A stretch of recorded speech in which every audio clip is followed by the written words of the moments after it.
ਵਾਹਿਗੁਰੂ ਜੀ ਕਾ ਖਾਲਸਾ, ਵਾਹਿਗੁਰੂ ਜੀ ਕੀ ਫਤਿਹ। ਵਾਹਿਗੁਰੂ ਜੀ ਕਾ ਖਾਲਸਾ, ਵਾਹਿਗੁਰੂ ਜੀ ਕੀ ਫਤਿਹ। ਇੱਕ ਬਾਣੀ ਚੈਨਲ ਵੇਖਣ ਵਾਲੇ ਸਾਰੇ ਦਰਸ਼ਕਾਂ ਦਾ ਮੈਂ ਰਮਨਦੀਪ ਕੌਰ ਨਿੱਘਾ ਸਵਾਗਤ ਕਰਦੀ ਹਾਂ। ਦਰਸ਼ਕੋ, ਜਿਵੇਂ ਕਿ ਆਪਾਂ ਸਾਰੇ ਹੀ ਜਾਣਦੇ ਹਾਂ, ਜੰਮੂ ਕਸ਼ਮੀਰ ਦੇ ਵਿੱਚ ਗੁਰਦੁਆਰਾ ਪ੍ਰਬੰਧਕ ਕਮੇਟੀ ਦੀਆਂ ਚੋਣਾਂ ਦਾ ਜਿਹੜਾ ਹੁਣ ਐਲਾਨ ਹੋ ਗਿਆ ਹੈ। ਸਾਰਿਆਂ ਨੂੰ ਇਹ ਸੀ ਕਿ ਕਦੋਂ ਇਹ ਚੋਣਾਂ ਹੋਣਗੀਆਂ। ਚੋਣਾਂ ਹੋਣੀਆਂ ਜ਼ਰੂਰੀ ਵੀ ਸਨ, ਕਿਉਂਕਿ ਚਾਹੇ ਇਲੈਕਸ਼ਨ ਹੋਵੇ ਚਾਹੇ ਸਿਲੈਕਸ਼ਨ ਹੋਵੇ, ਆਪਾਂ ਤਾਂ ਕਿਸੇ ਪਾਸੇ ਵੱਲ ਨੂੰ ਨਹੀਂ ਕਹਿੰਦੇ। ਇਹ ਸੋਚਣਾ ਸੇਵਾਦਾਰਾਂ ਦਾ ਕੰਮ ਹੈਗਾ, ਪਰ ਆਪਾਂ ਇਹ ਜ਼ਰੂਰ ਦੇਖ ਸਕਦੇ ਹਾਂ ਕਿ ਅਸੀਂ ਵੀ ਸਿੱਖ ਕੌਮ ਨੂੰ ਦੇ ਨਾਲ ਸੰਬੰਧ ਰੱਖਦੇ ਹਾਂ। ਆਪਣੀ ਰਾਏ ਹਰ ਇੱਕ ਨੂੰ ਰੱਖਣ ਦਾ ਜਿਹੜਾ ਅਧਿਕਾਰ ਹੈ। ਤਾਂ ਹੁਣ ਡਿਸਟ੍ਰਿਕਟ ਗੁਰਦੁਆਰਾ ਪ੍ਰਬੰਧਕ ਕਮੇਟੀ ਦੀਆਂ ਚੋਣਾਂ ਨੂੰ ਲੈ ਕੇ ਕੱਲ ਜਿਹੜੀ ਸਾਰਾ ਹੀ ਬਿਊਰਾ ਆ ਗਿਆ ਹੋਇਆ, ਤੇ ਉਹਦੇ ਵਿੱਚ ਕੁਝ ਐਸੀਆਂ ਗੱਲਾਂ ਸਨ ਜਿਹੜੀਆਂ ਸ਼ਾਇਦ ਅਸੀਂ ਉਹਨਾਂ ਨੂੰ ਚੰਗੇ ਤਰੀਕੇ ਦੇ ਨਾਲ ਤੁਹਾਡੇ ਨਾਲ ਸਾਂਝਾ ਨਹੀਂ ਕਰ ਸਕਦੇ ਸੀਗੇ। ਇਸ ਕਰਕੇ ਸਾਨੂੰ ਲੱਗਿਆ ਕਿ ਆਪਾਂ ਉਹੀ ਜਿਹੜੀ ਸ਼ਖਸੀਅਤ ਨੇ ਇਹਨਾਂ ਗੱਲਾਂ ਨੂੰ ਤੁਹਾਡੇ ਸਾਰਿਆਂ ਦੇ ਨਾਲ ਸਾਂਝਾ ਕਰਨ, ਜਿਨ੍ਹਾਂ ਨੇ ਕਿ ਨੇੜੇ ਹੋ ਕੇ ਡਿਸਟ੍ਰਿਕਟ ਗੁਰਦੁਆਰਾ ਪ੍ਰਬੰਧਕ ਕਮੇਟੀ ਦੇ ਜਦੋਂ ਚੋਣਾਂ ਹੋਈਆਂ ਸਨ, ਉਹਨਾਂ ਤੋਂ ਵੀ ਉਹਨਾਂ ਨੇ ਵੀ ਆਪਣੀ ਸੇਵਾ ਉਸ ਸਮੇਂ ਨਿਭਾਈ ਸੀ। ਤੁਸੀਂ ਮੇਰੇ ਨਾਲ ਵੇਖ ਸਕਦੇ ਹੋ, ਸਾਡੇ ਬਹੁਤ ਹੀ ਖਾਸ ਸ਼ਖਸੀਅਤ ਨੇ ਸਰਦਾਰ ਪਰਮਜੀਤ ਸਿੰਘ ਜੀ। ਸਭ ਤੋਂ ਪਹਿਲਾਂ ਤਾਂ ਮੈਂ ਇਹਨਾਂ ਦਾ ਇੱਕ ਬਾਣੀ ਚੈਨਲ ਦੇ ਉੱਤੇ ਬਹੁਤ ਸਵਾਗਤ ਕਰਦੀ ਹਾਂ ਜੀ। ਵਾਹਿਗੁਰੂ ਜੀ ਕਾ ਖਾਲਸਾ, ਵਾਹਿਗੁਰੂ ਜੀ ਕੀ ਫਤਿਹ। ਵਾਹਿਗੁਰੂ ਜੀ ਕੀ ਫਤਿਹ। ਔਰ ਮੈਂ ਦੱਸਦੀ ਹਾਂ, ਸਰਦਾਰ ਪਰਮਜੀਤ ਸਿੰਘ ਜੀ ਜਿਹੜੇ ਕੇਐਸ ਆਪਣੀ ਸੇਵਾ ਨਿਭਾ ਰਹੇ ਨੇ, ਮੈਂ ਉਹਨਾਂ ਦੇ ਬਾਰੇ ਵਿੱਚ ਤੁਹਾਨੂੰ ਦੱਸਦੀ ਹਾਂ ਕਿ ਅੱਜ ਇੱਕ ਬਾਣੀ ਚੈਨਲ ਦੇ ਨਾਲ ਜਿਹੜੀ ਇਹ ਜਾਣਕਾਰੀ ਸਾਂਝੀ ਕਰਨ ਆਏ ਨੇ ਨਾ, ਇਹ ਆਪਾਂ ਇਹਨਾਂ ਨੂੰ ਕਿਹਾ ਕਿ ਤੁਸੀਂ ਸਾਰੀ ਜਾਣਕਾਰੀ ਜਿਹੜੀ ਸਾਂਝੀ ਕਰਦੇ ਹੋ, ਕਿਉਂਕਿ ਐਕਸਪੀਰੀਅੰਸ ਵੀ ਮੈਟਰ ਕਰਦਾ ਹੁੰਦਾ ਕਿਸੇ ਵੀ ਗੱਲ ਨੂੰ ਲੈ ਕੇ। ਔਰ ਦੂਜਾ, ਨਾ ਤਾਂ ਇਹ ਇਲੈਕਸ਼ਨ ਦੀ ਕੋਈ ਜਾਣਕਾਰੀ ਏਦਾਂ ਸਾਂਝੀ ਕਰਨ ਆਏ ਨੇ ਕਿ ਕਿਸੇ ਦੇ ਪਾਰਟਿਕੂਲਰ ਇੱਕ ਧੜੇ ਤੋਂ, ਕਿਸੇ ਵੀ ਧੜੇ ਤੋਂ ਇਹ ਨਾਲ ਸੰਬੰਧ ਨਹੀਂ ਰੱਖਦੇ। ਇਸੇ ਕਰਕੇ ਆਪਾਂ ਇਹਨਾਂ ਦੇ ਨਾਲ ਗੱਲ ਕੀਤੀ ਹੈ, ਕਿਉਂਕਿ ਇਹਨਾਂ ਦਾ ਕੋਈ ਵੀ ਧੜਾ ਨਹੀਂ ਹੈ। ਸਭ ਤੋਂ ਵੱਡੀ ਗੱਲ ਤਾਂ ਤੁਹਾਡੀ ਵੀਰ ਜੀ ਇਹ ਹੈ, ਇਸ ਕਰਕੇ ਅਸੀਂ ਤੁਹਾਨੂੰ ਅੱਜ ਇਹ ਸਾਰੀ ਜਾਣਕਾਰੀ ਸਾਂਝੀ ਕਰਨ ਦੇ ਲਈ ਜਿਹੜਾ ਸੱਦਾ ਦਿੱਤਾ ਹੈ, ਹਨਾ। ਤੇ ਇਸ ਸਮੇਂ ਤੁਸੀਂ ਸ੍ਰੀਨਗਰ ਦੇ ਵਿੱਚ ਆਪਣੀ ਸੇਵਾ ਨਿਭਾ ਰਹੇ ਹੋ, ਔਰ ਉਸ ਸੇਵਾ ਦੇ ਬਾਰੇ ਵਿੱਚ ਵੀ ਤੁਸੀਂ ਦੱਸ ਦਿਓ, ਫਿਰ ਉਸ ਦੇ ਬਾਅਦ ਆਪਾਂ ਅਗਾਂਹ ਵਾਲੀ ਗੱਲ ਕਰਾਂਗੇ। ਸਭ ਤੋਂ ਪਹਿਲੇ ਤਾਂ ਮੈਂ ਇੱਕ ਬਾਣੀ ਚੈਨਲ ਦਾ ਬਹੁਤ ਬਹੁਤ ਧੰਨਵਾਦੀ ਹਾਂ ਕਿ ਜਿਨ੍ਹਾਂ ਨੇ ਆਪਣਾ ਜਿਹੜਾ ਇਹ ਜਿੰਨੇ ਵੀ ਸਿੱਖ ਜਿਹੜੀਆਂ ਸ਼ਖਸੀਅਤਾਂ ਜਾਂ ਜਿਹੜੇ ਸਿੱਖ ਲੋਕ ਹਨ, ਉਹਨਾਂ ਦੀ ਜਿਹੜੀ ਹੈ ਆਵਾਜ਼ ਜਿਹੜੀ ਹੈ ਬੁਲੰਦ ਕਰਦੇ ਨੇ, ਔਰ ਦੂਰ ਦੂਰ ਤੱਕ ਇਹ ਸੰਦੇਸ਼ਾ ਜਿਹੜਾ ਜਾ ਰਿਹਾ ਹੈ।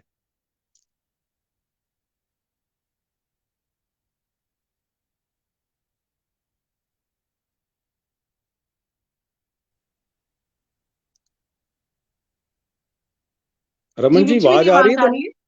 आ रही है जी जी। हाँ जी, हाँ जी जी। तो ਸਭ ਤੋਂ ਪਹਿਲੇ ਤਾਂ ਮੈਂ ਤੁਹਾਨੂੰ ਇੱਕ ਬਾਣੀ ਚੈਨਲ ਨੂੰ ਮੁਬਾਰਕਬਾਦ ਦਿਆਂਗਾ ਕਿ ਤੁਸੀਂ ਸਾਡੇ ਸਿੱਖਾਂ ਦੀ ਜਿਹੜੀਆਂ ਜੋ ਵੀ ਐਕਟੀਵਿਟੀਜ਼ ਹੁੰਦੀਆਂ ਨੇ ਉਹਨਾਂ ਨੂੰ ਨੈਸ਼ਨਲ ਲੈਵਲ ਨਹੀਂ, ਇੰਟਰਨੈਸ਼ਨਲ ਲੈਵਲ ਤੇ ਪਹੁੰਚਾਉਂਦੇ ਹੋ। ਦੂਸਰਾ, ਤੁਸੀਂ ਪੁੱਛਿਆ ਕਿ ਬਈ ਇਲੈਕਸ਼ਨ ਦੇ ਰਿਲੇਟਡ ਜਿਹੜੀ ਨੋਟੀਫਿਕੇਸ਼ਨ ਪਰਸੋਂ ਜਾਰੀ ਹੋਈ ਹੈ, ਔਰ ਆਪਣਾ ਮੇਰਾ ਪੁੱਛਿਆ ਕਿ ਤੁਸੀਂ ਪੋਸਟਡ, ਮੈਂ ਇਸ ਟਾਈਮ ਬਤੌਰੇ secretary J&K socially and educationally backward classes commission ਵਿੱਚ ਹਾਂ। ਔਰ ਇਹ ਜਿਹੜੀ ਇਲੈਕਸ਼ਨ ਜਿਹੜੀ ਪਰਸੋਂ ਅਨਾਉਂਸ ਹੋਈ ਹੈ, ਇਸ ਦੇ ਵਿੱਚ ਜਿਹੜੀ ਹੈ ਮੈਂ 2015 ਵਿੱਚ ਜਦੋਂ ਇਹ ਇਲੈਕਸ਼ਨ ਹੋਈ ਸੀ, ਮੈਂ ਬਤੌਰੇ ਰਿਟਰਨਿੰਗ ਅਫਸਰ ਅਸਿਸਟੈਂਟ ਕਮਿਸ਼ਨਰ ਰੈਵਨਿਊ ਰਾਜੌਰੀ ਇਹ ਇਲੈਕਸ਼ਨ ਜਿਹੜੀ ਹੈ ਕੰਡਕਟ ਕਰਵਾਈ ਹੈ। ਸ਼ਾਇਦ ਤੁਹਾਨੂੰ ਪਤਾ ਲੱਗਿਆ ਹੋਵੇਗਾ, ਤੁਸੀਂ ਇਸੇ ਕਾਰਨ ਮੈਨੂੰ ਇਹ ਸੱਦਾ ਦਿੱਤਾ ਕਿ ਕੱਲ ਕਿ ਬਈ ਇਹ ਆ ਕੇ ਤੁਸੀਂ ਥੋੜਾ ਜਿਹਾ ਇਹਦੇ ਬਾਰੇ ਵੇਰਵਾ ਦਿਓ। ਜੀ ਬਿਲਕੁਲ, ਜਾਣਕਾਰੀ ਸਾਂਝੀ ਕਰ ਦਿਓ, ਕਿਉਂਕਿ ਤੁਸੀਂ ਮਤਲਬ ਕਿ ਇਸ ਬਾਰੇ ਕਾਫੀ ਨੌਲੇਜ ਰੱਖਦੇ ਹੋ। ਜੀ ਜੀ, ਦੇਖੋ ਇਹ ਜਿਹੜੀ ਇਲੈਕਸ਼ਨ ਹੈ, ਇਹ ਜਿਹੜੀ ਨਾਰਮਲ ਜਿਹੜੀ ਦੂਸਰੀ ਸਾਡੀ ਪੰਚਾਇਤ ਇਲੈਕਸ਼ਨ ਜਾਂ ਅਸੈਂਬਲੀ ਇਲੈਕਸ਼ਨ ਜਾਂ ਪਾਰਲੀਮੈਂਟ ਇਲੈਕਸ਼ਨ ਜਾਂ ਕੋਈ ਵੀ ਇਲੈਕਸ਼ਨ ਹੁੰਦੀ ਹੈ, ਉਸ ਇਲੈਕਸ਼ਨ ਵਿੱਚ ਜਿਹੜੀ ਅਥਾਰਟੀ ਹੁੰਦੀ ਆ ਉਹ ਇਲੈਕਸ਼ਨ ਕਮਿਸ਼ਨ ਜਾਂ ਗਵਰਨਮੈਂਟ ਲੈਵਲ ਤੇ ਹੁੰਦੀ ਹੈ। ਲੇਕਿਨ ਜਿਹੜੀ ਗੁਰਦੁਆਰਾ ਇਲੈਕਸ਼ਨ ਦੀ ਜਿਹੜੀ ਹੈ ਅਥਾਰਟੀ ਹੈ, ਇਸ ਤੇ ਜਿਹੜੀ ਆ ਓਵਰਆਲ ਇੰਚਾਰਜ ਜਿਹੜਾ ਹੁੰਦਾ ਹੈ ਉਹ ਫਾਈਨੈਂਸ਼ੀਅਲ ਕਮਿਸ਼ਨਰ ਰੈਵਨਿਊ ਹੁੰਦਾ। ਨੋਟੀਫਿਕੇਸ਼ਨ ਸਾਰੀ ਜਿਹੜੀਆਂ ਉੱਥੋਂ ਹੀ ਜਾਰੀ ਹੋਈ ਹੈ, ਜਿਹੜੀ ਇਹ ਕੱਲ ਪਰਸੋਂ ਹੋਈ ਹੈ। ਉਸ ਤੋਂ ਬਾਅਦ ਜਿਹੜੀ ਰਿਟਰਨਿੰਗ ਅਫਸਰ RO ਜਿਹੜਾ ਇਸ ਦਾ ਨੋਡਲ ਅਫੀਸਰ ਇਹਦਾ ਜਿਹੜਾ ਡਿਵੀਜ਼ਨਲ ਕਮਿਸ਼ਨਰ ਜੰਮੂ ਔਰ ਡਿਵੀਜ਼ਨਲ ਕਮਿਸ਼ਨਰ ਕਸ਼ਮੀਰ ਪ੍ਰੋਵਿੰਸ ਦਾ ਜਿਹੜਾ ਕਸ਼ਮੀਰ ਡਿਵੀਜ਼ਨਲ ਕਮਿਸ਼ਨਰ। तो इसे तरह रिटर्निंग अफसर ਜਿਹੜਾ ਹੁੰਦਾ इसका डिस्ट्रिक्ट वाइज हर डिस्ट्रिक्ट ਵਿੱਚ ਜਿਹੜਾ ਉਹ ਅਸਿਸਟੈਂਟ ਕਮਿਸ਼ਨਰ ਰੈਵਨਿਊ ਜਿਹੜਾ ਹੁੰਦਾ ਰਿਟਰਨਿੰਗ ਅਫਸਰ। ਉਸ ਤੋਂ ਬਾਅਦ ਜਿਹੜਾ ARO ਅਸਿਸਟੈਂਟ ਰਿਟਰਨਿੰਗ ਅਫਸਰ ਅਗਰ ਕੋਈ ਤਹਿਸੀਲਦਾਰ ਕੰਸਰਨ ਜਿਹੜਾ ਉਸ ਏਰੀਆ ਦਾ ਹੋਏਗਾ ਜਾਂ ਉਸ ਨੂੰ ਰੱਖਦੇ ਨੇ। तो ਇਹ ਇਲੈਕਸ਼ਨ ਜਿਹੜੀ ਲਾਸਟ 2015 ਚ ਹੋਈ ਸੀ, ਉਸਲੇ ਮੈਂ ਬਤੌਰੇ ਉੱਥੇ ਰਾਜੌਰੀ ਡਿਸਟ੍ਰਿਕਟ ਵਿੱਚ ਅਸਿਸਟੈਂਟ ਕਮਿਸ਼ਨਰ ਰੈਵਨਿਊ ਦੀ ਬਤੌਰੇ ਜਿਹੜੀ ਹੈ ਮੈਂ ਸਰਵਿਸ ਨਿਭਾ ਰਿਹਾ ਸਾਂ। ਔਰ ਇਹ ਇਲੈਕਸ਼ਨ ਜਿਹੜੀ ਹੈ ਮੈਂ ਉੱਥੇ ਕਰਵਾਈ ਸੀ। ਔਰ ਇੱਕ ਗੱਲ ਸ਼ਾਇਦ ਕਾਫੀ ਸਾਰੇ ਲੋਕਾਂ ਨੂੰ ਪਤਾ ਵੀ ਹੋਏਗਾ, ਔਰ ਖਾਸ ਕਰਕੇ ਡਿਸਟ੍ਰਿਕਟ ਰਜੌਰੀ ਦੇ ਜਿਹੜੇ ਲੋਕ ਹਨ ਉਹਨਾਂ ਨੂੰ ਇਸ ਬਾਰੇ ਪਤਾ ਹੈ ਕਿ ਉੱਥੇ 11 ਟੋਟਲ 11 ਸੀਟਾਂ ਜਿਹੜੀਆਂ ਇਹ ਹਰ ਡਿਸਟ੍ਰਿਕਟ ਵਿੱਚ 11 ਸੀਟਾਂ ਨੇ ਇਹਦੀਆਂ।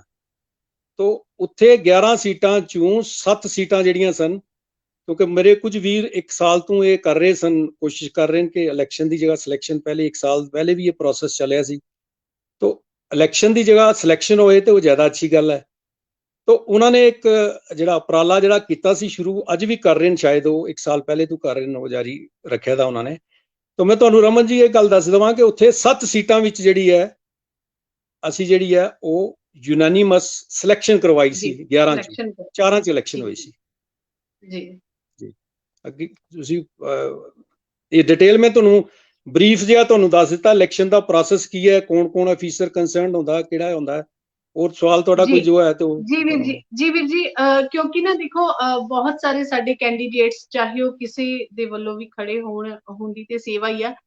ਸੰਗਤ ਤੇ ਇਹੀ ਸੋਚਦੀ ਹੈ ਕਿ ਜਿਹੜਾ ਅੱਗੇ ਆ ਰਿਹਾ ਸੇਵਾ ਭਾਵ ਦੇ ਨਾਲ ਹੀ ਆ ਰਿਹਾ, ਤੇ ਬਹੁਤ ਸਾਰੇ ਨਵੇਂ ਚਿਹਰੇ ਵੀ ਨੇ ਇਸ ਸਮੇਂ, ਤੇ ਇਹ ਤਾਂ ਕਰਕੇ ਜ਼ਰੂਰੀ ਜਾਣਕਾਰੀ ਸੀ ਵੀਰ ਜੀ। ਹੁਣ ਜਿਵੇਂ ਇਸ ਲੈਟਰ ਦੇ ਵਿੱਚ ਲਿਖਿਆ ਹੋਇਆ, ਸ਼ਾਇਦ ਤੁਹਾਡੇ ਕੋਲ ਇਹ ਲੈਟਰ ਹੈ। ਹਾਂ ਮੇਰੇ ਕੋਲ ਹੈ, ਮੈਂ ਪੜ੍ਹਿਆ ਇਹ ਲੈਟਰ ਜੀ ਵੀਰ ਜੀ। ਇਹਦੇ ਵਿੱਚ ਜਿਹੜਾ ਇਹ ਜਾਰੀ ਕੀਤਾ ਗਿਆ, ਇਹਦੇ ਵਿੱਚ ਕੁਝ ਐਸੀਆਂ ਚੀਜ਼ਾਂ ਨੇ ਜਿਹੜੀਆਂ ਸ਼ਾਇਦ ਅਸੀਂ ਵੀ ਉਹਨਾਂ ਨੂੰ ਚੰਗੇ ਤਰੀਕੇ ਜ਼ਿਆਦਾ ਐਕਸਪਲੇਨ ਜਿਹੜਾ ਨਾ ਕਰ ਪਾਈਏ, ਤਾਂ ਤੁਸੀਂ 27 ਤਰੀਕ ਤੋਂ ਲੈ ਕੇ ਜਿਹੜਾ ਸਾਰਾ ਹੈਗਾ ਵੇਰਵਾ, ਉਹ ਇੱਕ ਵਾਰੀ ਤੁਸੀਂ ਜ਼ਰੂਰ ਸਾਂਝਾ ਕਰ ਦਿਓ, ਕਿਉਂਕਿ ਇਹਦੇ ਵਿੱਚ ਦੋ ਮਤਲਬ ਐਸੇ ਪੁਆਇੰਟਸ ਨੇ ਜਿਹੜੇ ਸ਼ਾਇਦ ਮੈਂ ਉਹਨਾਂ ਨੂੰ ਚੰਗੇ ਤਰੀਕੇ ਦੇ ਨਾਲ ਨਾ ਦੱਸ ਪਾਵਾਂਗੀ। ਜੀ ਦੇਖੋ 27 ਨੂੰ ਸਭ ਤੋਂ ਪਹਿਲੇ 27 ਨੂੰ ਫਰਾਈਡੇ ਨੂੰ ਇਸ ਦੀ ਜਿਹੜੀ ਹੈ ਇਲੈਕਸ਼ਨ ਨੋਟਿਸ ਜਿਹੜਾ ਰਿਟਰਨਿੰਗ ਅਫਸਰ ਨੇ, ਉਹ ਹਰ ਡਿਸਟ੍ਰਿਕਟ ਵਿੱਚ ਜਿਹੜਾ ਰਿਟਰਨਿੰਗ ਅਫਸਰ ACR ਹੈ ਉਸਨੇ ਕੱਢਣਾ ਹੈ। ਨੋਟੀਫਿਕੇਸ਼ਨ ਨਿਕਲ ਜਾਏਗੀ, ਜਾਰੀ ਹੋ ਜਾਏਗੀ ਕਿ ਭਈ ਇਲੈਕਸ਼ਨ ਜਿਹੜੀ ਹੈ ਇਹ ਨੋਮੀਨੇਸ਼ਨ ਸ਼ੁਰੂ ਹੈ। ਉਸ ਤੋਂ ਬਾਅਦ 28 ਦਾ ਜਿਹੜਾ ਇਹਨਾਂ ਨੇ ਰੱਖਿਆ ਕਿ ਭਈ ਇਹ 28 ਤਰੀਕ ਨੂੰ ਜਿਹੜਾ ਨੋਮੀਨੇਸ਼ਨ ਜਿਹੜੀ ਹੈ ਫਾਈਲ, ਜੋ ਵੀ ਕੈਂਡੀਡੇਟ ਜਿਹੜਾ ਵੀ ਕਰਨਾ ਚਾਹੁੰਦਾ, ਆਪਣਾ ਇਲੈਕਸ਼ਨ ਲੜਨਾ ਚਾਹੁੰਦਾ, ਉਹ 28 ਤੋਂ ਜਿਹੜੀ ਹੈ ਉਸਦੀ ਜਿਹੜੀ ਨੋਮੀਨੇਸ਼ਨ, ਉਹਦਾ ਟਾਈਮ ਵੀ ਦਿੱਤਾ ਦਾ 11 ਤੋਂ 3, ਇਹ ਤੇ ਪੜ੍ਹ ਲੈਂਦੇ ਸਾਰੇ ਹੀ। ਉਸ ਤੋਂ ਬਾਅਦ last date filing of nomination ਜਿਹੜੀ ਆ ਉਹ 4 ਨੂੰ ਹੈ, 4/6 ਸੈਟਰਡੇ ਨੂੰ। ਫਿਰ ਉਸ ਤੋਂ ਬਾਅਦ ਜਿਹੜਾ ਇਹ ਤੁਹਾਡਾ ਜਿਸਲੇ ਨੋਮੀਨੇਸ਼ਨ ਹੋ ਜਾਏਗੀ, ਫਿਰ ਉਹਨਾਂ ਨੇ ਕੈਂਡੀਡੇਟਸ ਦਾ ਦੱਸਣਾ ਕਿ ਭਈ ਇਹ ਕੈਂਡੀਡੇਟਸ ਕਿਹੜੇ ਕੈਂਡੀਡੇਟਸ ਹਨ ਜਿਨ੍ਹਾਂ ਦੇ ਨਾਂ ਆਏ ਨੇ ਉੱਥੇ, ਉਹ ਨੋਟਿਸ ਬੋਰਡ ਹੀ ਚੱਲ ਜਾਏਗਾ 4 ਨੂੰ।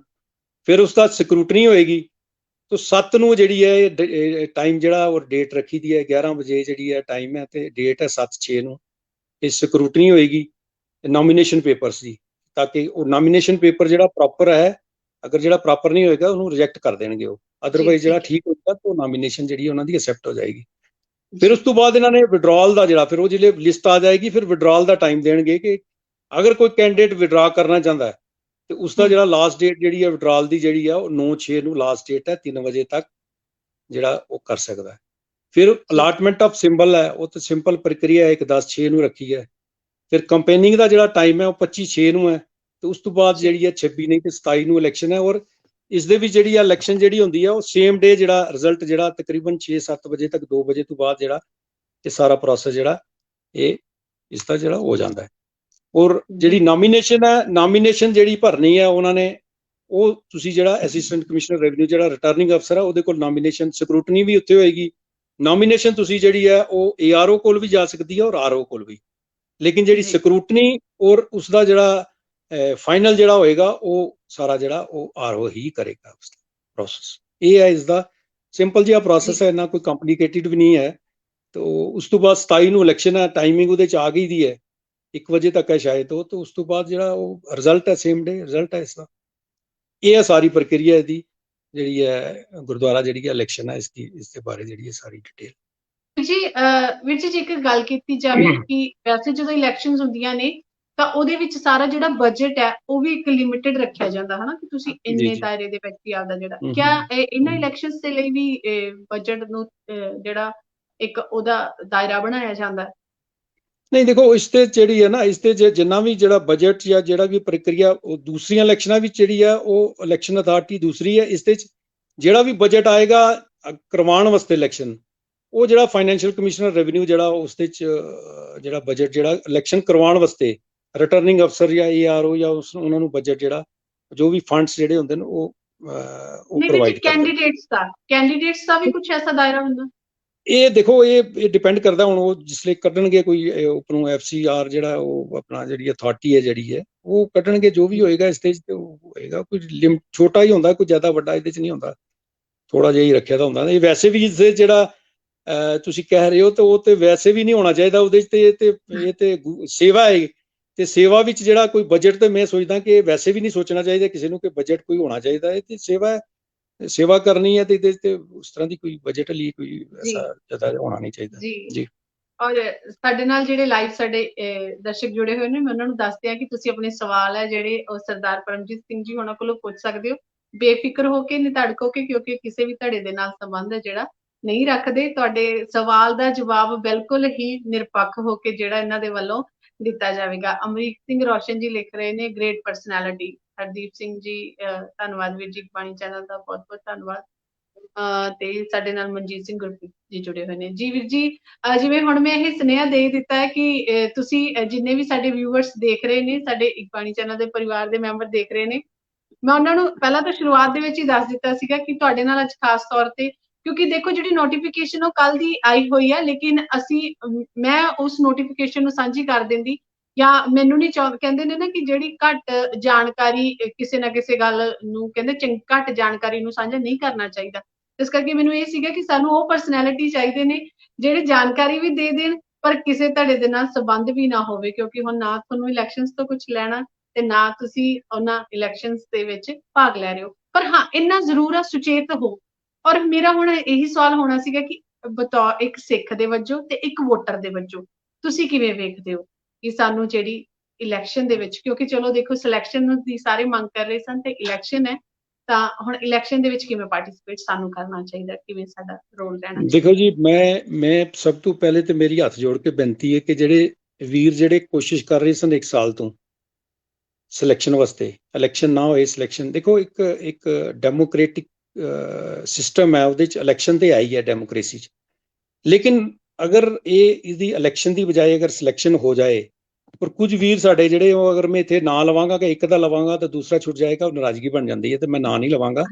ਲੇਕਿਨ ਕਾਫੀ ਸਾਰੇ ਵੀਰ ਸਾਡੇ ਉਹ ਕੋਸ਼ਿਸ਼ ਕਰ ਰਹੇ ਸਨ 1 ਸਾਲ ਤੋਂ, ਜਿਸਲੇ ਇਹ 1 ਸਾਲ ਪਹਿਲੇ ਨੋਟੀਫਿਕੇਸ਼ਨ, ਉਸਲੇ ਵੀ ਥੋੜਾ ਜਿਹਾ ਪ੍ਰੋਸੈਸ ਸ਼ੁਰੂ ਹੋਇਆ ਸੀ ਗੁਰਦੁਆਰਾ ਇਲੈਕਸ਼ਨ ਦਾ, ਤੇ ਉਹਨਾਂ ਨੇ ਉਸ ਟਾਈਮ ਜਿਹੜਾ ਕਮਰ ਕੱਸੇ ਕੀਤੇ ਸਨ, ਤੇ ਅੱਜ ਵੀ ਸ਼ਾਇਦ ਉਹ ਆਪਣਾ ਜਿਹੜਾ ਉਹ ਕੰਮ ਕਰ ਰਹੇ ਨੇ।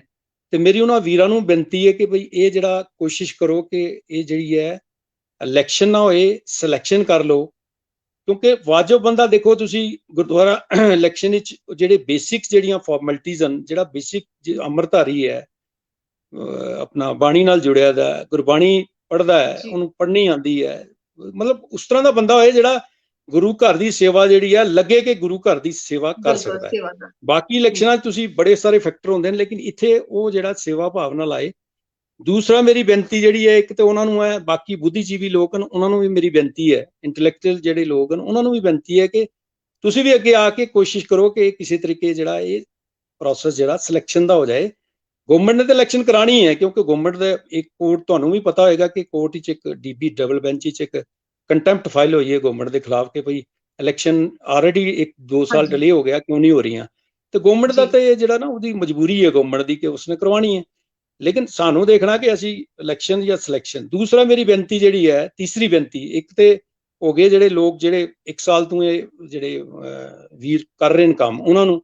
ਦੂਸਰੀ ਬੇਨਤੀ ਜਿਹੜੇ ਇੰਟੈਲੈਕਚੁਅਲ ਜਿਹੜੇ ਬੁੱਧੀਜੀਵੀ ਲੋਕ ਹਨ ਉਹਨਾਂ ਨੂੰ। ਤੀਸਰੀ ਬੇਨਤੀ ਮੇਰੀ ਹੈ J&K ਵਿੱਚ 2 ਜਿਹੜੇ ਸਾਡੇ ਜਿਹੜੇ ਉਹ ਆਪਣਾ ਡੇਰੇ, ਜਿਸ ਦੀ ਇੱਕ ਡੇਰਾ ਨਗਾਲੀ ਸਾਹਿਬ ਆ, ਜਿਹਦੀ ਜਿਹੜੀ ਹੈ ਸਰਪ੍ਰਸਤੀ ਸਾਡੇ ਮਹੰਤ ਮਨਜੀਤ ਸਿੰਘ ਜੀ ਕਰ ਰਹੇ ਨੇ। ਦੂਸਰਾ ਸੰਤਪੁਰਾ ਡੰਨਾ ਜਿਹਦੇ ਸੰਤ ਤੇਜਵੰਤ ਸਿੰਘ ਜਨ। ਮੇਰੀ ਉਹਨਾਂ ਨੂੰ ਵੀ ਬੇਨਤੀ ਹੈ ਕਿ ਤੁਸੀਂ ਵੀ ਥੋੜਾ ਜਿਹਾ ਇਸ ਪ੍ਰੋਸੈਸ ਵਿੱਚ ਸਿਲੈਕਸ਼ਨ ਦੀ ਕੋਸ਼ਿਸ਼ ਕਰੋ, ਕਿ ਤੁਸੀਂ ਵੀ ਇੱਕ ਅੱਗੇ ਆ ਕੇ ਇਹਨਾਂ ਨੂੰ ਕਹੋ ਕਿ ਭਈ ਸਿਲੈਕਸ਼ਨ ਹੋ ਜਾਏ, ਤਾਂ ਕਿ ਇਹ ਜਿਹੜੀ ਹੈ ਨਾ ਇਹ ਇਲੈਕਸ਼ਨ, ਇਸ ਇਲੈਕਸ਼ਨ ਨੇ ਘਰ ਘਰ ਵਿੱਚ ਜਿਹੜੀ ਹੈ ਲੜਾਈ ਪਾ ਦੇਣੀ ਹੈ। ਮੈਂ ਐਜ਼ ਏ ਵੋਟਰ ਕਹਿ ਰਿਹਾ, ਇਸ ਲਈ ਮੈਂ ਜਿਹੜੀ ਗੱਲ ਕਰ ਰਿਹਾ ਨੇ, ਇਹ ਮੈਂ ਇਹ ਗੱਲ ਨਹੀਂ ਕਰ ਰਿਹਾ ਕਿ ਮੈਂ ਇਲੈਕਸ਼ਨ ਕਰਵਾਈ ਹੈ 2015 'ਚ, ਇਹ ਵਾਰੀ ਇਲੈਕਸ਼ਨ ਕਰਵਾਈ ਹੈ, ਮੈਂ ਉਸ ਬਤੌਰੇ ਨਹੀਂ, ਬਤੌਰੇ ਸਿੱਖ ਮੈਂ Sikh voter, as a Sikh voter, ਇੱਕ ਆਮ ਵੋਟਰ, ਮੈਂ ਕਹਿ ਰਿਹਾ ਕਿ ਇਹ ਜਿਹੜੀ ਇਲੈਕਸ਼ਨ ਹੈ ਇਹ ਅਸੈਂਬਲੀ, ਪਾਰਲੀਮੈਂਟ ਔਰ ਪੰਚਾਇਤ ਇਲੈਕਸ਼ਨ ਕੋਲੋਂ ਵੀ ਖਤਰਨਾਕ ਹੈ। ਔਰ ਇਸ ਦੇ ਵਿੱਚ ਘਰ ਘਰ ਵਿੱਚ ਵੰਡੀਆਂ ਬੜੀ ਮੁਸ਼ਕਲ ਆ ਜਾਂਦੀ ਹੈ ਲੋਕਾਂ ਨੂੰ ਕਿ ਕੀ ਕਰਨਾ। ਤੇ ਲਾਸਟ ਮੇਰੀ ਜਿਹੜੀ ਹੈ, ਤੁਸੀਂ ਬੇਨਤੀ ਪੁੱਛਿਆ ਕਿ ਸੰਦੇਸ਼ਾ, ਇੱਕ ਤੇ ਇਹ ਹੈ ਕਿ ਬਈ ਸਿਲੈਕਸ਼ਨ ਕਰਾਓ। ਫਿਰ ਅਗਰ ਇਲੈਕਸ਼ਨ ਦੀ ਜ਼ਰੂਰਤ ਪੈ ਵੀ ਜਾਂਦੀ ਹੈ ਤੇ ਫਿਰ ਮੇਰੀ ਬੇਨਤੀ ਵੋਟਰਾਂ ਨੂੰ ਇਹ ਹੈ ਕਿ ਬਈ ਇਹ ਨਾ ਦੇਖੋ ਕਿ ਇਹ ਕਿਸ ਧੜੇ, ਜ਼ਰੂਰੀ ਨਹੀਂ ਹੈ ਕਿ ਹਰ ਬੰਦਾ ਹੋ ਸਕਦਾ ਮੈਂ ਵੀ ਕਿਸੇ ਧੜੇ ਨਾਲ ਜੁੜਿਆ ਦਾ ਹੋਵਾਂਗਾ, ਮੈਂ ਵੀ ਕਿਸੇ ਨਾਲ ਉੱਠਣ ਬੈਠਣ ਦਾ ਹਰ ਬੰਦੇ ਦਾ ਹੁੰਦਾ ਹੈ, ਲੇਕਿਨ ਮੇਰਾ ਕਹਿਣਾ ਇਹ ਹੈ ਕਿ ਮੇਰੀ ਬੇਨਤੀ ਇਹ ਹੈ ਕਿ ਤੁਸੀਂ ਉਸ ਬੰਦੇ ਨੂੰ, ਕੈਂਡੀਡੇਟ ਨੂੰ ਵੋਟ ਪਾਓ। ਅਗਰ ਨੌਬਤ ਆਉਂਦੀ ਹੈ ਤੇ ਪਹਿਲੇ ਤੇ ਮੈਂ ਬੇਨਤੀ ਕੀਤੀ ਹੈ ਤੇ ਸ਼ਾਇਦ ਮੇਰੀ ਬੇਨਤੀ ਜਿਹੜੀ ਹੈ ਅਗਰ ਕੁਝ ਸੁਣਨਗੇ ਉਹ ਤੇ ਉਹਨਾਂ ਨੂੰ ਮੇਰੇ ਖਿਆਲ ਇਹਦੇ ਪਰ ਮੈਨੂੰ ਅਗਰ ਕਰਨ ਤੇ ਮੈਂ ਬਹੁਤ ਬਹੁਤ ਧੰਨਵਾਦੀ ਹਾਂ ਉਹਨਾਂ ਦਾ। ਲੇਕਿਨ ਅਗਰ ਇਲੈਕਸ਼ਨ ਹੁੰਦੀ ਹੈ, ਨਹੀਂ ਗੱਲ ਬਣਦੀ, ਕਈ ਵਾਰ ਨਹੀਂ ਵੀ ਹੁੰਦਾ, ਤੇ ਮੇਰੀ ਬੇਨਤੀ ਵੋਟਰਾਂ ਨੂੰ ਇਹ ਹੈ ਕਿ ਇਹ ਦੇਖੋ ਕਿ ਗੁਰਦੁਆਰੇ ਦੇ ਇਲੈਕਸ਼ਨ ਵਾਸਤੇ ਕਿਹੜਾ ਕੈਂਡੀਡੇਟ ਵਾਜਬ ਹੈ, ਨਾ ਕਿ ਕਿਸੇ ਇਹ ਨਹੀਂ ਦੇਖਣਾ ਕਿ ਕਿਸ ਧੜੇ ਦਾ ਨਹੀਂ ਹੈ ਜਾਂ ਕੀ ਹੈ ਕੀ ਨਹੀਂ। ਤੁਸੀਂ ਇਹ ਦੇਖੋ ਕਿਆ ਉਹ ਗੁਰਸਿੱਖ ਹੈ, ਪੂਰਨ ਗੁਰਸਿੱਖ ਹੈ, ਜਾਂ ਉਹ ਪਾਠ ਕਰਦਾ ਹੈ, ਉਹਨੂੰ ਪੰਜਾਬੀ ਆਉਂਦੀ, ਮਤਲਬ ਇਸ ਤਰ੍ਹਾਂ ਦਾ ਹੋਏ ਕਿ ਤਾਂ ਕਿ ਲੱਗੇ ਕਿ ਸਾਨੂੰ ਕਿ ਬਈ ਇਲੈਕਸ਼ਨ ਜਿਹੜੀ ਹੈ, ਗੁਰਦੁਆਰਾ ਇਲੈਕਸ਼ਨ ਜਿਹੜੀ ਹੈ ਉਹ ਉਸ ਹਿਸਾਬ ਨਾਲ ਹੋਏ। ਕਿਉਂਕਿ ਅੱਜ ਤੁਹਾਨੂੰ ਰਮਨ ਜੀ ਇਹ ਵੀ ਪਤਾ ਹੋਏਗਾ ਕਿ ਅਕਾਲ ਤਖਤ ਦੇ ਜਥੇਦਾਰ ਸਾਹਿਬ ਨੇ ਇੱਕ ਉੱਥੋਂ ਹੁਕਮਨਾਮਾ ਵੀ ਜਾਰੀ ਕੀਤਾ ਰੀਸੈਂਟਲੀ, ਕੋਈ ਮਹੀਨਾ ਪਹਿਲੇ ਦੀ ਗੱਲ ਹੈ, ਜਿਸ ਦੇ ਵਿੱਚ ਉਹਨਾਂ ਨੇ ਕਿਹਾ ਕਿ ਗੁਰਦੁਆਰਾ ਪ੍ਰਬੰਧ ਵਿੱਚ ਜਿਹੜੇ ਵੀ ਆਣਗੇ, ਚਾਹੇ ਉਹ ਢਾਂਚੇ ਵਿੱਚ ਪ੍ਰਧਾਨਗੀ ਕਰ ਰਹੇ ਜਾਂ ਕੋਈ ਵੀ ਹੋਏਗਾ, ਉਸ ਦੀਆਂ ਦੋ ਉਹਨਾਂ ਨੇ ਲਗਾਈਆਂ ਸ਼ਰਤਾਂ ਕਿ ਬਈ ਇੱਕ ਤੇ ਉਹਦਾ ਦਾੜਾ ਪ੍ਰਕਾਸ਼ ਹੋਣਾ ਚਾਹੀਦਾ, ਦੂਸਰਾ ਉਹ ਦਾੜਾ ਜਿਹੜਾ ਉਹ ਡਾਈ ਨਹੀਂ ਕਰੇਗਾ। ਇਹ ਤੁਸੀਂ ਵੀ ਦੇਖਿਆ ਹੋਣਾ, ਉਹਨਾਂ ਨੇ ਜਥੇਦਾਰ ਗਿਆਨੀ ਹਰਪ੍ਰੀਤ ਸਿੰਘ ਜੀ ਨੇ ਉੱਥੋਂ ਅਨਾਉਂਸ ਕੀਤਾ। ਔਰ ਉਹਨਾਂ ਨੇ ਜਿਹੜੀ ਮੀਟਿੰਗ ਕਰਨ ਗਏ ਸਨ ਕਾਲਕਾ ਸਾਹਿਬ, ਸਾਡੇ ਹਰਮੀਤ ਸਿੰਘ ਕਾਲਕਾ ਡੀਜੀਪੀਸੀ ਜਿਹੜੇ ਦਿੱਲੀ ਦੇ, ਉਹ ਮੀਟਿੰਗ ਕਰਨ ਗਏ ਉੱਥੇ, ਉਹਨਾਂ ਨੇ ਪਹਿਲੇ ਉਹਨਾਂ ਦਾ ਦਾੜਾ ਪ੍ਰਕਾਸ਼ ਕਰਵਾਇਆ, ਫਿਰ ਮੀਟਿੰਗ ਕਰਵਾਈ। ਮੇਰਾ ਕਹਿਣਾ ਸਿਰਫ ਇਹ ਹੈ ਕਿ ਪਹਿਲੇ ਤਾਂ ਸਿਲੈਕਸ਼ਨ ਹੋਏ। ਮੇਰੀ ਬੇਨਤੀ ਹੈ ਸਾਰਿਆਂ ਨੂੰ, ਜਿਨ੍ਹਾਂ ਦਾ ਮੈਂ ਅਲੱਗ-ਅਲੱਗ 1 2 3 ਕਰਕੇ ਕਿਹਾ, ਮੈਂ ਉਹਨਾਂ ਨੂੰ ਦੁਬਾਰਾ ਇੱਕ ਮੇਰੀ ਹੱਥ ਜੋੜ ਕੇ ਬੇਨਤੀ ਹੈ ਕਿ ਬਈ ਸਿਲੈਕਸ਼ਨ ਕਰਾਓ। ਨਹੀਂ ਇਹ ਬੜੀ ਜਿਹੜਾ ਇਹ ਲੜਾਈ ਦਾ ਘਰ ਹੈ, ਘਰ ਵਿੱਚ ਲੜਾਈ, ਘਰ ਵਿੱਚ 2 ਪਾਰਟੀਆਂ ਬਣ ਜਾਂਦੀਆਂ।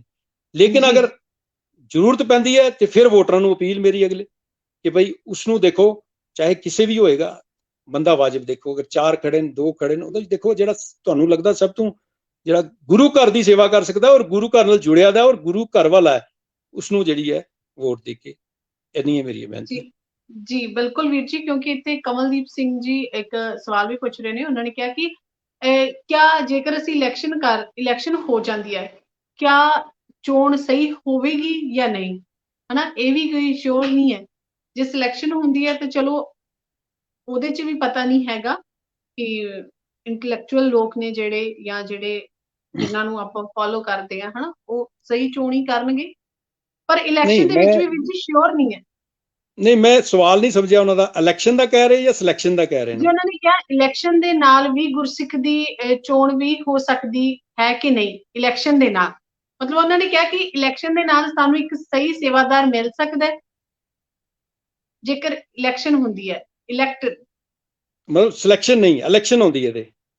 ਹਾਂ, ਜੇ ਇਲੈਕਸ਼ਨ ਹੁੰਦੀ ਹੈ। ਜਿਹੜੇ ਵੀਰ ਸਵਾਲ ਕਰ ਰਹੇ ਨਾ, ਇਹ ਮੇਰੀ ਉਹਨਾਂ ਨੂੰ ਵੀ ਬੇਨਤੀ ਹੈ ਕਿ ਅਗਰ ਸਾਰੇ ਤੁਹਾਡੇ ਤਰ੍ਹਾਂ ਸਾਰੇ ਵੀਰ ਜਾਂ ਭੈਣਾਂ ਜਾਂ ਬਜ਼ੁਰਗ ਮਾਤਾਵਾਂ ਸਾਰੇ ਇਹ ਸੋਚ ਲੈਣ ਕਿ ਉਹ ਵਾਜਬ ਬੰਦਾ ਹੋਣਾ ਚਾਹੀਦਾ, ਤੇ ਫਿਰ ਵਾਜਬ ਹੀ ਆਏਗਾ। ਸਿਲੈਕਸ਼ਨ ਕਿਹਨੇ ਕਰਨੀ ਹੈ? ਅਸੀਂ ਕਰਨੀ ਹੈ ਨਾ ਜੀ। ਦੇਖੋ, ਖੜਾ ਕਰਨਾ ਕਿਸੇ ਨੇ, ਇੱਕ ਨੇ ਕਰਨਾ, ਜਾਂ ਆਪੂ ਕੋਈ ਖੜਾ ਹੋਏਗਾ, ਜਾਂ 4 5 ਬੰਦੇ 6 ਬੰਦੇ। ਵੋਟ ਕਿਹਨੇ ਪਾਣੀ ਹੈ? ਅਸੀਂ ਪਾਣੀ ਹੈ।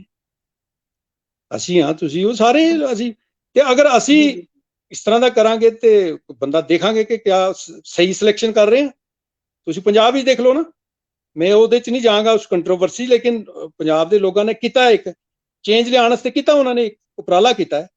ਤੁਸੀਂ ਦੇਖ ਲਓ, ਜਿਹੜਾ ਬੰਦਾ ਤੁਹਾਨੂੰ, ਚਾਹੇ ਉਹ ਜਿਸ ਤਰ੍ਹਾਂ ਦਾ ਵੀ ਹੈ, ਥੋੜਾ ਜਿਹਾ ਅਗਰ ਬੰਦਾ ਜਿਹੜਾ ਤੁਹਾਨੂੰ ਠੀਕ ਲੱਗਦਾ, ਗੁਰੂ ਘਰ ਦੀ ਮੇਨ ਗੱਲ ਹੈ। ਇੱਥੇ ਦੇਖੋ ਜੀ, ਇੱਥੇ ਗੱਲ ਇਹ ਨਹੀਂ ਹੈ ਕਿ ਬਈ ਤੁਸੀਂ ਕੋਈ ਉਹ ਕਰਨਾ, ਕੋਈ ਡਿਵੈਲਪਮੈਂਟ ਕਰਵਾਉਣੀ ਹੈ, ਜਾਂ ਕੋਈ ਤੁਸੀਂ ਹੋਰ ਕੰਮ ਕਰਨੇ, ਜਾਂ ਕੋਈ ਗਵਰਨਮੈਂਟ। ਠੀਕ ਹੈ, ਇੱਕ ਚੌਧਰਪੂਣਾ ਤੇ ਹੁੰਦਾ ਹੀ ਹੈ ਥੋੜਾ ਬਹੁਤ, ਉਹ ਖਾਸ ਕਰਕੇ ਜੰਮੂ 'ਚ ਹੁੰਦਾ, ਬਾਹਰ ਤਾਂ ਹੁੰਦਾ ਨਹੀਂ ਹੈ। ਲੇਕਿਨ ਮੇਰਾ ਸਿਰਫ ਇਹ ਹੈ ਕਹਿਣਾ ਕਿ ਵੀ ਤੁਸੀਂ ਅਗਰ ਇਹ ਇਲੈਕਸ਼ਨ ਹੁੰਦੀ ਹੈ, ਸਿਲੈਕਸ਼ਨ ਨਹੀਂ ਹੁੰਦੀ, ਤੁਸੀਂ ਕਮ ਸੇ ਕਮ ਸਾਰੇ ਵੋਟਰ ਅਗਰ ਅਲਰਟ ਹੋ ਜਾਣ ਤੇ ਕਿਉਂ ਨਹੀਂ ਆਉਂਦੇ? ਅੱਛੇ ਬੰਦੇ ਆਉਂਦੇ, ਕਿਉਂ ਨਹੀਂ ਆਉਣਗੇ? ਆਉਣਗੇ ਬਿਲਕੁਲ ਜੀ ਵੀਰ ਜੀ। ਔਰ ਮੈਂ ਨਾਲ ਹੀ ਸਾਡੇ ਦਰਸ਼ਕਾਂ ਦੇ ਨਾਲ ਸਾਂਝਾ ਕਰ ਦਵਾਂ ਕਿ ਸਰਦਾਰ ਪਰਮਜੀਤ ਸਿੰਘ ਜੀ ਅੱਜ ਆਪਣੇ ਵਿਚਾਰ ਸਾਡੇ ਨਾਲ ਸਾਂਝੇ ਕਰ ਰਹੇ ਨੇ, ਔਰ ਇਹਨਾਂ ਦੇ ਵਿਚਾਰਾਂ ਨੂੰ ਮੈਂ ਕੀਮਤੀ ਵਿਚਾਰ ਸਮਝਦੀ ਹਾਂ।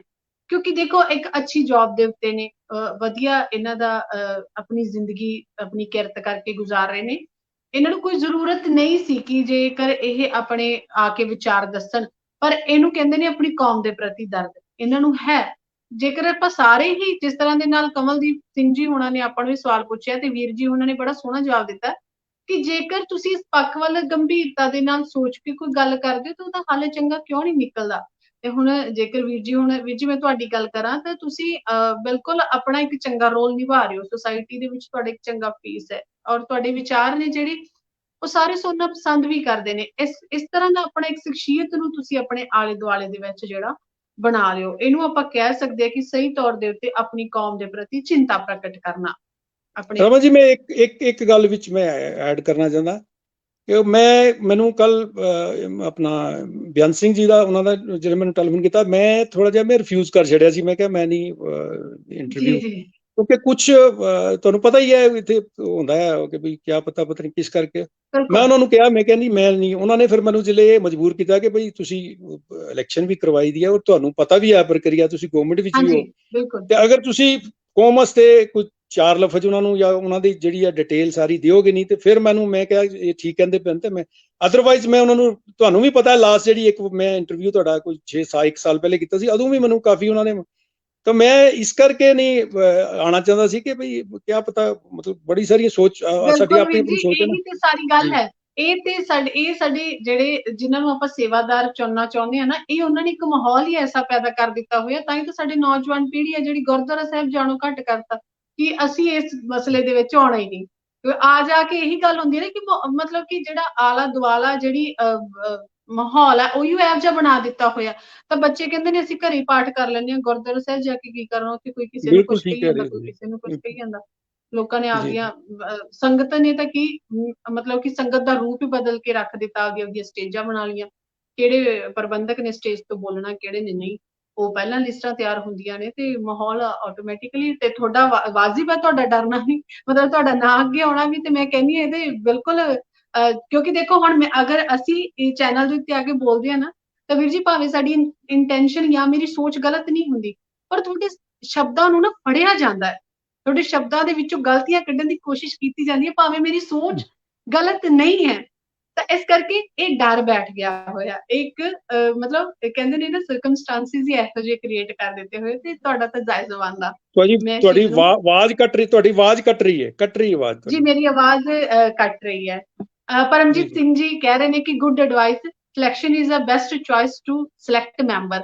ਵੀ ਜੀ ਸਾਰੇ ਚਲੋ ਨੌਜਵਾਨ ਪੀੜ੍ਹੀ ਸਮਝਦੀ ਹੈ ਇਸ ਚੀਜ਼ ਨੂੰ, ਤੇ ਮੈਂ ਤੁਹਾਡਾ ਬਹੁਤ ਬਹੁਤ ਧੰਨਵਾਦ ਕਰਦੀ ਹਾਂ ਵੀਰ ਜੀ ਕਿ ਤੁਸੀਂ ਆਪਣੇ ਬਹੁਤ ਹੀ ਕੀਮਤੀ ਰੁਝੇਵਿਆਂ ਦੇ ਵਿੱਚੋਂ, ਬਹੁਤ ਹੀ ਕੀਮਤੀ ਸਮੇਂ ਦੇ ਵਿੱਚੋਂ ਸਾਡੇ ਨਾਲ ਗੱਲਬਾਤ ਕਰਨ ਦੇ ਲਈ ਸਮਾਂ ਕੱਢਿਆ, ਕਿਉਂਕਿ ਆਪਾਂ ਸਮਾਂ ਤੁਹਾਡੇ ਕੋਲੋਂ ਮੰਗ ਕੇ ਲਿਆ ਸੀਗਾ। ਤੇ ਮੈਂ ਬਹੁਤ ਬਹੁਤ ਧੰਨਵਾਦ ਕਰਦੀ ਹਾਂ ਵੀਰ ਜੀ ਆਪ ਜੀ ਦਾ। ਵਾਹਿਗੁਰੂ ਜੀ ਕਾ ਖਾਲਸਾ, ਵਾਹਿਗੁਰੂ ਜੀ ਵਾਹਿਗੁਰੂ ਕੀ ਜੀ ਕਾ ਖਾਲਸਾ, ਵਾਹਿਗੁਰੂ ਜੀ ਕੀ ਫਤਿਹ।